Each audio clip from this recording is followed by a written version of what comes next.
I've had the M1 Mac Mini for the past 2 years and it is the best investment that I've ever made. And now that the M2 Mac Mini is out, its value proposition is even better than the M1 Mac Mini. In this video, we're going to be talking about why the M2 Mac Mini is such a big deal and what performance you can expect from it. Mac Mini M1 was released in late 2020 and I bought it instantly. 2 years ago, I started diving full-time into professional freelance video editing. I saved up around 6 months of my pay and went all in on this machine. I switched to Final Cut Pro and man, my mind was just blown away. The M1 chip was ridiculously fast coming from an Intel-based computer using Premiere. I was just so happy. That's not the only thing. I bought it using student discount for a very good price, and since then this tiny little device has returned its value, and yeah, I could say and more. Because of this machine, I was able to start a savings account and start saving up for my tuition, travel in Saudi Arabia, and live more independently,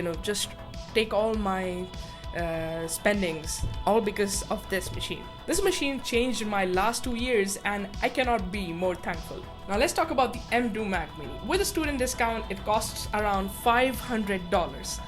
$500. Like, I remember buying the M1 Mac Mini at a much bigger price and it still made sense, but at $500 the value proposition is just off the charts. So if you're a student, a newbie creative, or someone who's looking to get into professional video, photo work, then this machine is all you need. Now let's see how it performs. The M2 chip CPU is 18% faster and the GPU is around 35% faster than the M1 chip. So what does that mean? Not a lot actually. If you have an M1 Mac or an M1 device, then you don't need to upgrade. You can just skip on this one and close this video, but not before liking and subscribing. That really helps me. But if you're someone who's looking to buy the Mac Mini for the first time, then buy the M2. Compared to my last M1 benchmarks, you can expect a little better export times, but that's really it. I will be putting my export times on the screen so you can expect what you're getting and how much better you will be getting. 20%, that's what you can keep in mind. Also, if you can increase your budget by $180 or $200, then I would highly recommend you go for the 16 gig variant.